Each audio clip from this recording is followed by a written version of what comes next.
പൊതുവേ കേരളീയർക്കുള്ള ഒരു സ്വഭാവം എന്തിട്ടാന്ന് വെച്ച് കഴിഞ്ഞാൽ നമ്മളെല്ലാം കറിയായിട്ട് കഴിക്കുക. ചോറിൻ്റെ കൂടെ കറി, അല്ലെങ്കിൽ നമ്മൾ ദോശ കഴിക്കുകയാണെങ്കിൽ അതിൻ്റെ കൂടെ കറി. ഈ കറികൾ നമ്മൾ ഉണ്ടാക്കുന്നത് പലപ്പോഴും ചമ്മന്തി ഒഴികെ ബാക്കിയെല്ലാം ഓയിലിട്ടിട്ടാണ് നമ്മൾ ഉണ്ടാക്കുക. ഉം. അതാണ് ശ്രദ്ധിക്കേണ്ട ഒരു കാര്യം. ശരിക്കും നമ്മൾ കറികൾ പ്രിപ്പയർ ചെയ്യുമ്പോൾ ചില കറികളൊന്നും നമുക്ക് ഇഷ്ടമല്ല.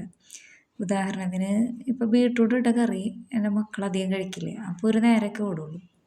അപ്പോൾ അതധികം കഴിപ്പിക്കാനും പറ്റില്ല. കുറേശ്ശെയൊക്കെ അവരെടുക്കുള്ളൂ. അപ്പോൾ എന്താ ചെയ്യുക? ഈ കറികളിലത്തെ നിന്നും വൈറ്റമിൻസും അല്ലെങ്കിൽ വൈറ്റമിൻ എ കിട്ടാനുള്ളതൊക്കെ അവർക്ക് കുറഞ്ഞു പോകും. അപ്പോൾ ഈ കറി കൺസ്യൂം ചെയ്യണേക്കാളും നല്ലത് നമുക്ക് അതിനെക്കുറിച്ച് വേറൊരു തിങ്കിങ് എടുത്തൂടെ?